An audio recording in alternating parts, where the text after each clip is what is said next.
Welcome to Pat's Soundbytes IGTV. Keeping new music alive is what I do on the radio and now on video. Conducting live chats with the artists and learning the stories behind their latest release and also playing their new video. Special thanks today to my sponsor Go-Go Tuners for all guitar players looking for a focus on ease of use, readability, durability, and accuracy. Look no further. The Go-Go Tuner is the choice of many touring professionals and a favorite of casual players. Go-Go's signature green you're in and red you're out screen makes tuning quick and easy. For more information, go to the website at gogotuners.com. Special thanks to WBXO Classic Rock Radio Redefined, allowing me to keep new music alive on the radio airways on the Pat Show every Sunday from 5 to 8 Eastern Standard Time. Only on WBXO Classic Rock Redefined. And a big thank you to Mr. Evan Balzer for allowing me to use his amazing instrumental that you're hearing right now. It's called Trails. To find out more incredible music by Evan, go to his website at evanbalzer.com. And today my guest is a returning guest. He's a singer, songwriter, multi-instrumentalist, record producer, and amazing musician, Mr. Robert Berry. And we're going to talk to Robert about the band 3.2.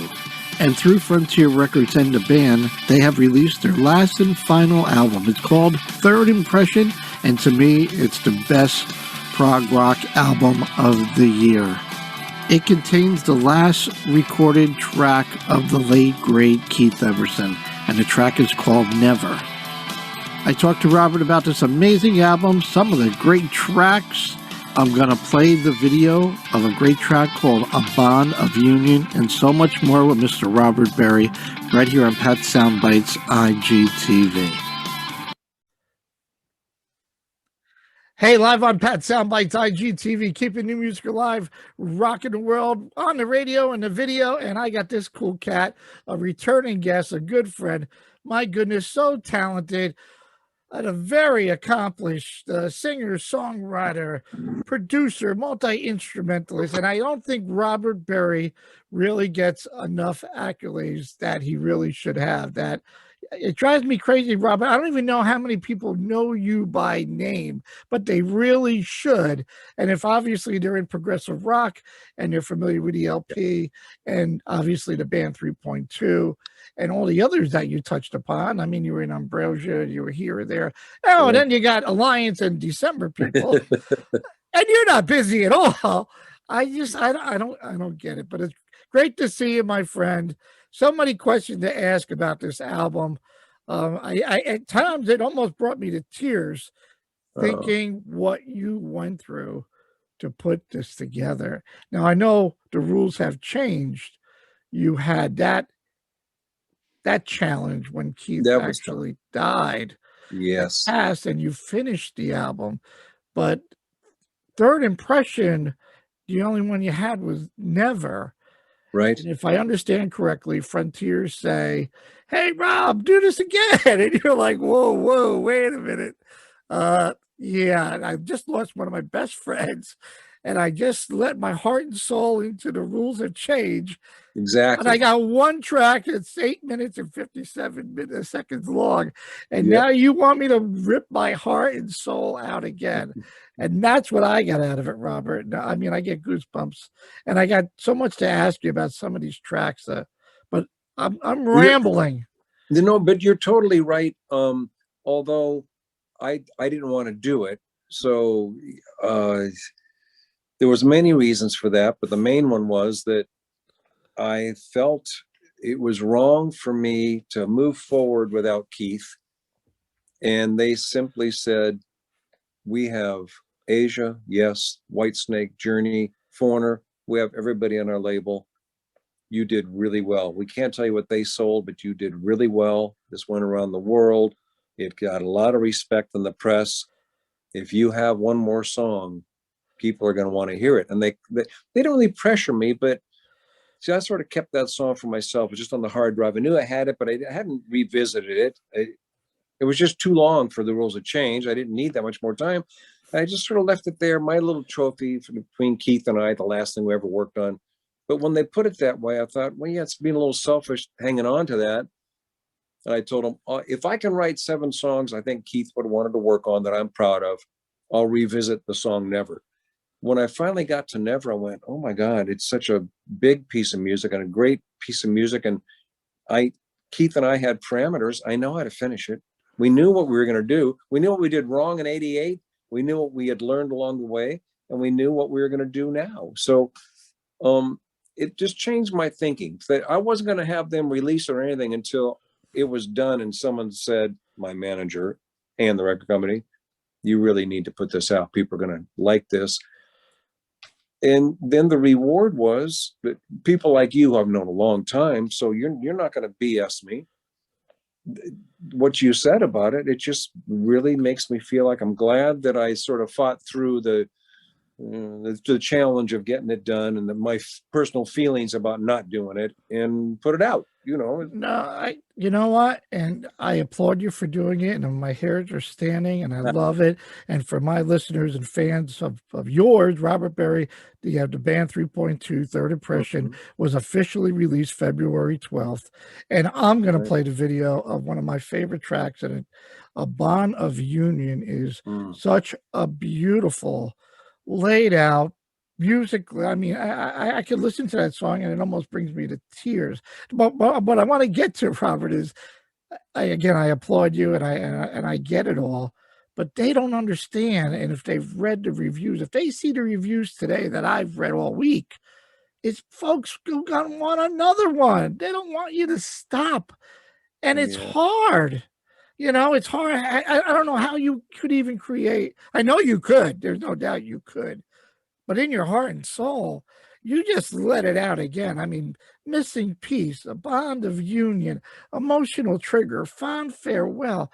I mean, if Powerful Man and Somebody's Watching and Our Bond and the letter wasn't enough, oh my goodness. Well, I appreciate that, but you're totally right.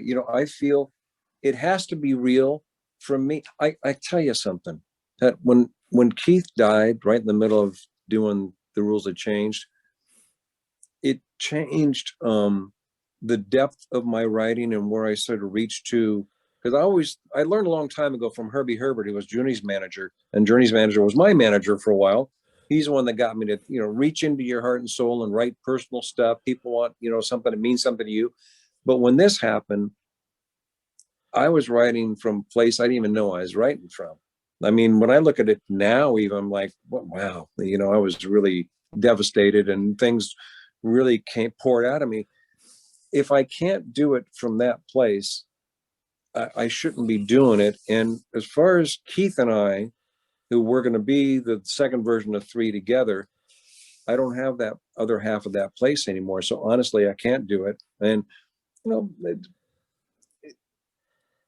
even a band like Yes, who only has Steve Howe in it now, if they're going to do something new and move forward with some new guys, that's great. But just to be a greatest hits band, it's okay. But it's like being a tribute band, right? And the tribute bands sometimes get more people going to see them than the real band does. I think there's a Simpsons thing on that where he's taking Marge to see the Moody Blues. Oh, no, a tribute to the Moody Blues. But the opening act is the Moody Blues, right? Oh, that's so funny. But yeah, it has to be from the heart and soul. And I just can't do another one. It was a sound and a style. In 1988, Keith was the sound and half the writing. I was the voice and half the writing. That's where that style and sound came from. And half of that's not here anymore. So. And yeah, I can manufacture it. You're right. I could make it up, but that's not real. Right. I get it. It's just the reviews are insane that folks go, Robert, I want more. I mean, I read one earlier today was on Amazon or somewhere, and it said, Robert, this is so over the top. It's not even funny. Give us more. But I'm sitting here going as a fan going, that ain't going to happen. He could, but that ain't going to happen. But you know what I did? Go ahead, Robert. And we talked earlier about Top of the World, which starts with all acoustic guitar and Celtic. I went, half this album represents more of where I'll go next, because my Guitar, favorite, my right? favorite kind of music is half guitar and half keyboards. And 3 was mainly keyboard band, which I love, of course. Don't get me wrong. I mean, I'm working with Keith Emerson. Come on. I mean, it doesn't get better than that. But for me personally, I have to move on into something that is more what I'll do on my own or with another band or whatever it is that comes along. So I moved half this album that way. And before we started the show, you actually talked about one of those things, which was very cool because you liked it. And that means the chance I took of alienating some 3 fans, and I've noticed in reviews, people actually have said on a few things they like it better. So that's good. I agree with that. I'm the guy that closes my eyes, I put the headset on, and I crank it up, and I want to understand the song. Now, everybody interprets it differently. I could say Top of the World meant this, and you go, well, for you it did. I was thinking something else, but somebody else might pick it up. Sure. But I like to hear all the instruments. I like to hear something. And then I try to pick things up. Like I said, man, I sound like a mandolin. I got to ask them. You know, on the track, Never, was that Keith on keyboards and you on guitar? Never started with Keith on keyboards. It's a little tricky to explain, but the short of it is the Emerson estate, there's a 7-member board that controls everything he does now. Gotcha. After death. They said you can't use his keyboard playing. I said, we planned on doing this. What are you talking about? You know, and Aaron Emerson was on my side. His son was supporting me. I said, well, we decided to do this. No, we want him known as a composer. I'm trying to think exactly what they said. We want him remembered as a composer. I said, you're kidding me. He was like the Jimi Hendrix of the keyboards, and nobody played like him or did the antics of him. They're not going to remember him as a composer. It's just not going to happen. He is a performer and the best player there was. The greatest technically accomplished keyboardist in the history of rock and roll. That's exactly. And he did it with the organ on top of him, sticking knives and flames coming out. So, so I negotiated as much as I could. They weren't budging. So I said, you know what? You don't even know what I have of Keith's. You think you do because you hear the sound. I said, but I had 10 years of piano lessons. I can play that. I'm no Keith Emerson. I can't play that ELP, that super hard stuff. But what we do with 3, I can play. And I have, as I showed you before, some instruments. I have the Moog. I have the Korg Oasis, things that Keith used. The drum set I showed you, all the guitars. So they wouldn't even know the difference. Bottom line is they don't know the difference. I said, I won't even tell you. There'll be no money for the Emerson estate, no credit for Keith. And of course, I would never do that. That would be, I might as well not put out an album, at least in my books. I want to be honest about it. But I was threatening them in a way. And they finally got back to me and said, okay, if you don't use his actual physical playing, you could do whatever you want. So I have all the instruments. So with a magnifying glass, a microscope, I painstakingly, it's like a Xerox machine. You put your picture in there, you make a copy of it, you can put it side by side, it looks just like the picture. And I showed one guy, I had to let somebody know, Anil Prasad, if you know, he's a writer, has Intervisions, the website, well-respected, well-known. He came down here to the studio and witnessed side by side, and he just sat there. I said, what do you think? He goes, give me a minute. He goes, I can't believe that that's not Keith playing. I said, well, the genius is in making it up and picking the sounds, you know, writing it and picking the sounds. I just copied it. Like a tribute band, right? Now, a lot of it I wrote too, because Keith and I were writing together. So half of the writing's mine, half's Keith's, but I had to recreate his sounds. So Never is me playing, but the parts that he wrote, and he wrote at least a third of that song, maybe more, because there's a long, heavy section and stuff that he did in the middle. It's him through my fingers, I guess you'd have to say, which is really too bad because they gain nothing. Exactly. They gain zero, except for that people have to hear this cockamamie story about why they made me do this. I'm going to get Do mad they again. So I'm gonna know stop. who you are? Like you're gonna run your buddy under the bridge. I mean, come on. Well, they didn't know how well it was going to be received. And I think after the fact, maybe they felt, well, maybe we shouldn't have done that, but it was too late. They're so removed from who Keith really was and his playing, everything about it. Oh, that's so sad. That is really sad to hear. And I'm sorry that you had to relive that story and share it with me. It just drives me. Well, I mean, I just thought, I listened to Never a bunch of times, and yeah. we're adding it to our rotation, as well as Missing Piece, and of course, A Bond of Union. I'm like, I got that thing's like a masterpiece in itself.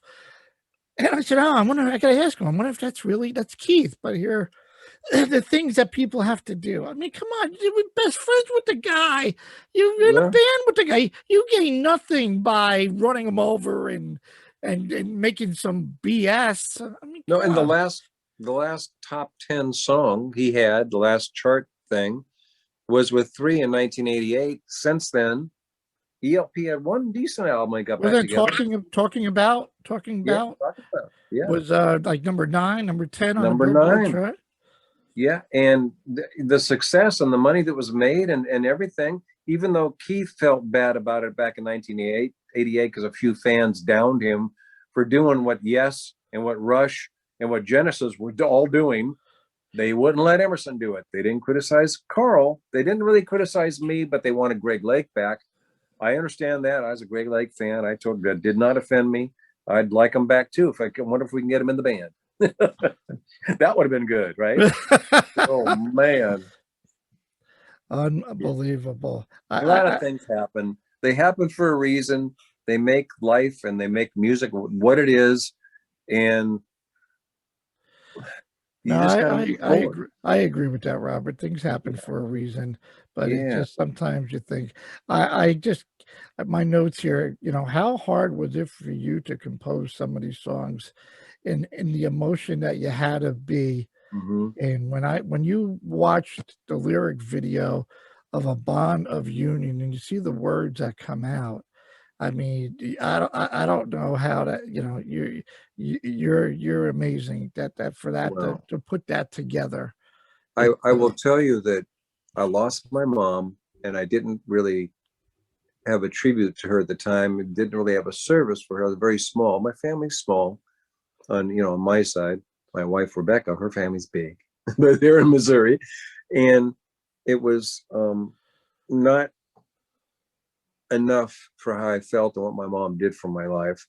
So I wrote that song, and I'm writing it. I'm thinking, I want everybody to hear this song, to find their parents. If their parents are good to them or bad to them, it still made them who they are. A bad parent can make you something really special because you go, I'm never going to be like that. Right? I have a few friends like that. They've done so well because this human nature. I want to be better than that. And I wanted everybody to find themselves in that song. And when it was done, there's a guy in the Austrian hills that does the lyric videos, Bernie. And I said, Bernie, this is going to be a really tough one because I don't know how you're going to bring this to life with a lyric video, which I don't really like lyric videos that much. With the world turning around and the wolf pack and this, oh my God, it was a thing of beauty. I can't believe what he did with a lyric video. It's like a real video, and it meant a lot to me that people seemed to relate to that and found their parents in it. I found my parents, I found friends, and I just can't get off of my head of writing for something of one of my friends, like, your friend of Keith. I'm like, to Yeah. relive that and put it out there musically. I know this is a dumb question because I know the answer, but is songwriting therapeutic for you, Robert? And I mean, Actually, I think what you think from me is probably wrong, though. I mean, not being critical of you, know me better than that. But my motto is it's easier to fix an idea than to get one. So I just let things flow. It's like a flow writer writing a book. It flows out of me, boom, boom, boom, there it is. And what I find, it's my inner feelings, but I don't put any roadblocks in front of them. So it's not like I'm thinking, gee, my mom died. I want to, let's see, what do I want to say? No, I just start writing, right? Wow. And in my phone, in my notes section, I have all these titles. Some have one verse, some have a chorus, some are full songs. Whenever I'm there, and a lot of times it's when I want to go to bed, midnight, brush my teeth, I grab my phone, and then I get in bed. I'm on my phone typing, you know, I got these ideas because you're a little bit disarmed, you know, your brain's slowing down, you're going to go to sleep, and things even flow more than.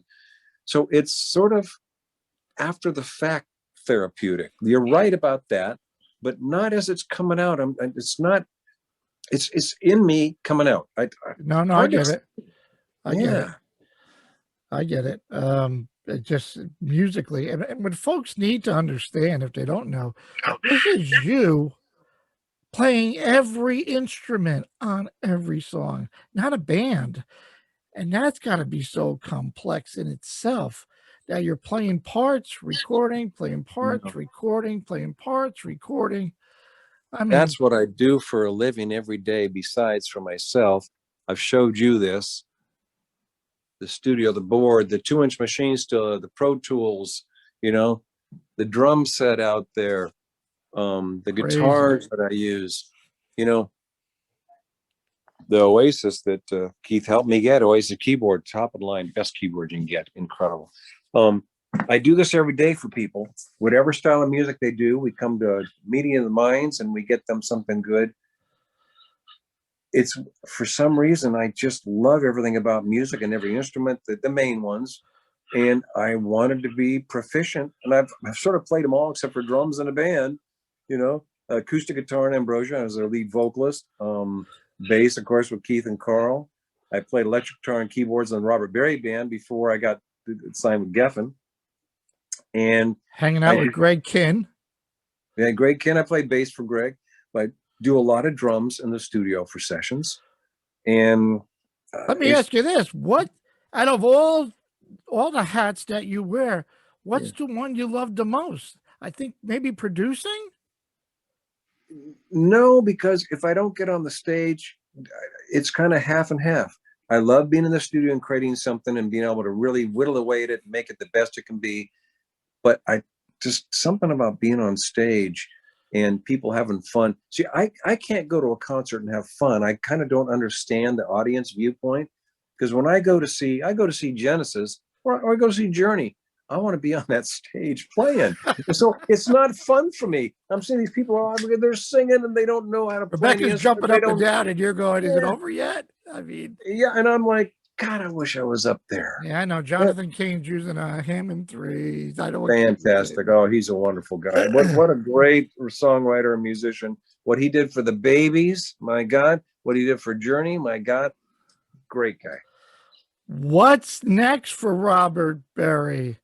Now that this project really has come to a closure, are you looking again to more a record, more guitar driven?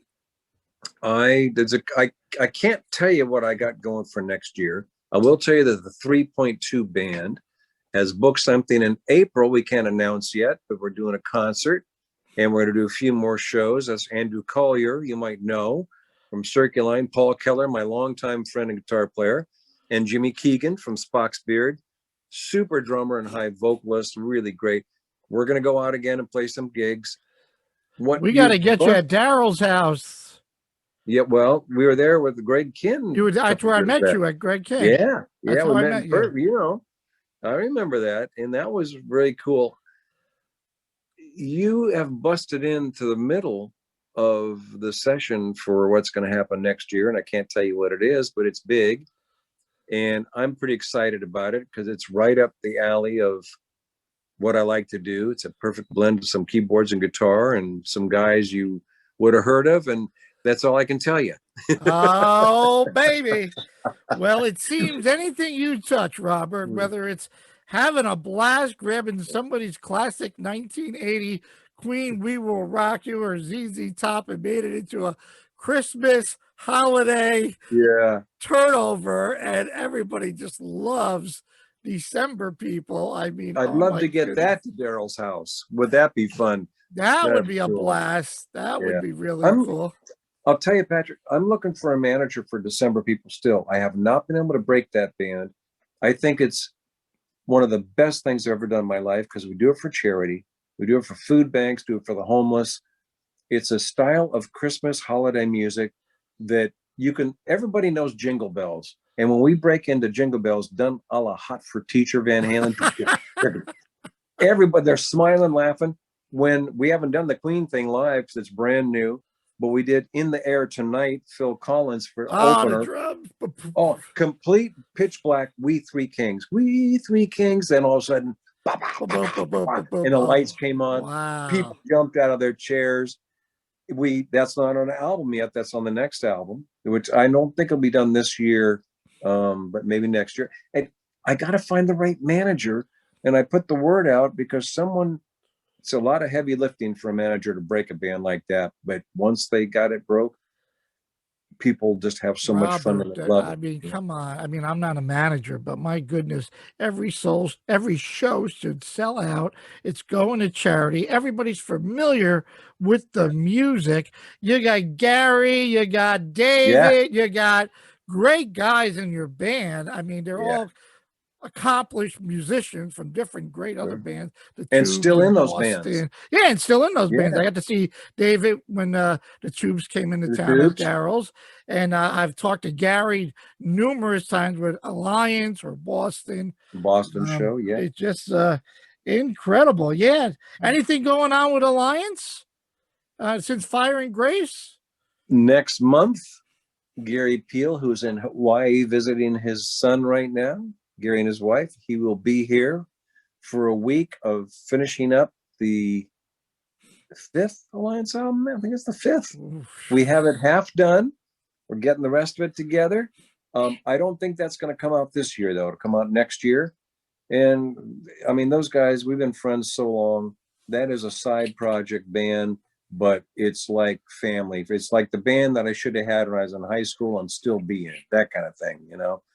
So it's really a lot of fun. And what we come up with musically, we're sort of the perfect blend of different styles that makes Alliance what it is. I love it. I love it. Everything you touch, dude, I'm telling you, there's something, there's a little magic there. And obviously, and also I got to tip the hat to your wonderful wife, Rebecca, a school teacher. I loved your little videos when we were in lockdown.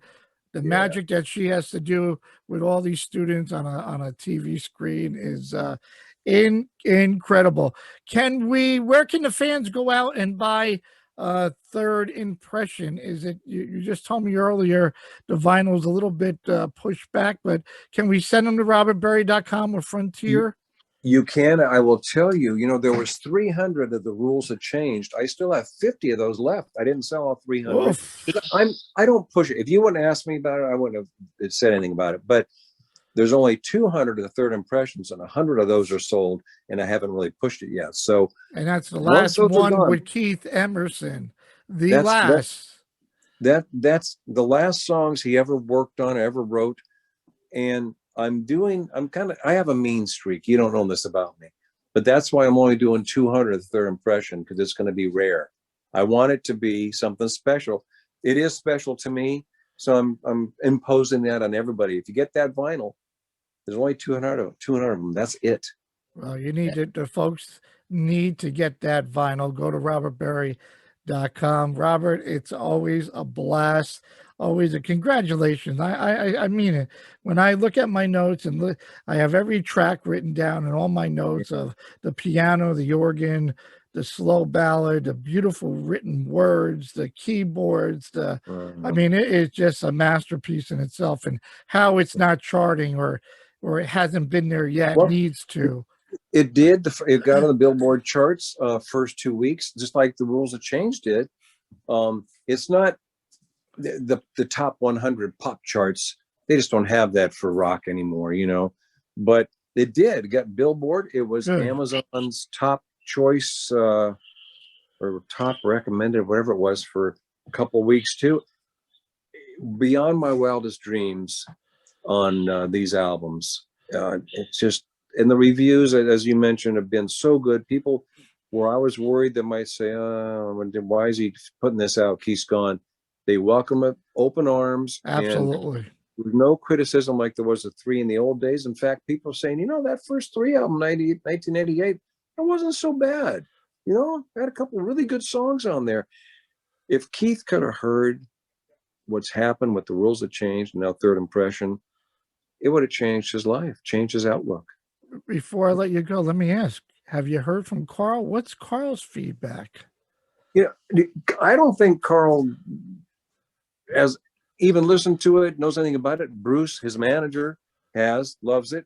Bruce treats me very well. Carl treats me well, but he just calls when he's in town. You want to come to the show? Good to see you, And he didn't want to be on the albums because he had his ELP legacy. And that's a very wise business decision. He is the only guy left.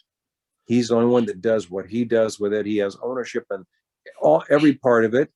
And why dilute that with anything else? I totally got that. Plus, in all honesty, don't tell anybody. Keith didn't want to use them. Yeah, it was me that wanted to use them. Keith wanted to use Simon Phillips. Whoa. And it wasn't because his name has a P for Palmer or Phillips, we talked about a tougher rhythm on the albums. And Keith knew that I played drums. I was doing the demos at the time because we weren't going to add Simon until that we were all done. So the demos had me playing drums on them. And they were the masters on everything else, but on the drums it was me the demos. Then when, I had to finish everything, I redid the drums, better way. But Carl was. Yeah. Well, I certainly respect where he's coming from on the ELPN. I got to see the show. I know who Bruce is. Fantastic. I've had great interviews with Carl. Tremendous gentleman, and certainly no disrespect towards him. Not Robert, at all. He is so prolific in everything he does. He's playing better than ever. His band is fantastic. He is the only guy to carry on that legacy, and I'm glad he's doing it. I don't hold that against him at all. In fact, I'm glad that he is doing that thing because it's just so good. I agree. My friend, always a pleasure. Send my best to your wonderful bride. It's time to rock a little 3.2. And the video of A Bond of Union, go out and buy it. 200. That's it. Last of Keith Emerson on a recording. Get it today, robertberry.com. Robert, thank you so very much. I appreciate it, man. I'll talk to you again soon. All the best here on Pat's Soundbytes, IGTV.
There's many lessons in this world we live, but time's so short and wasted minutes never will come back. But those lessons that stay within our hearts, those seeds of wisdom that were planted long ago, before we could know the word those times. As we wove the thread, a bond of union in the life they held, warm inside their hands. And in this world, felt so safe. On the other side, see it now, the sacrifice made.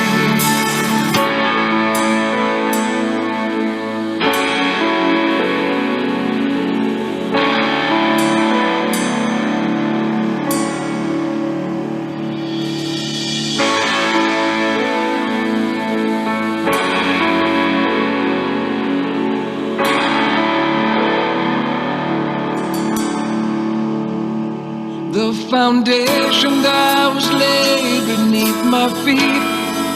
And every day I see it now. It lives inside of me. In the hopes and dreams I find along the way, I feel my destiny. I hear it calling me. There were those times as we wove the thread, a bond of union in the life they held and warm inside their hands. And in this world felt so sad. From the other side, I see it now, the sacrifice made. And I will never lose the faith in the strength of every minute of every day. Help me to stay strong.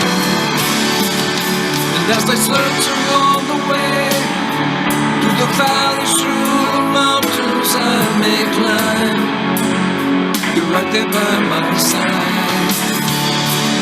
Inside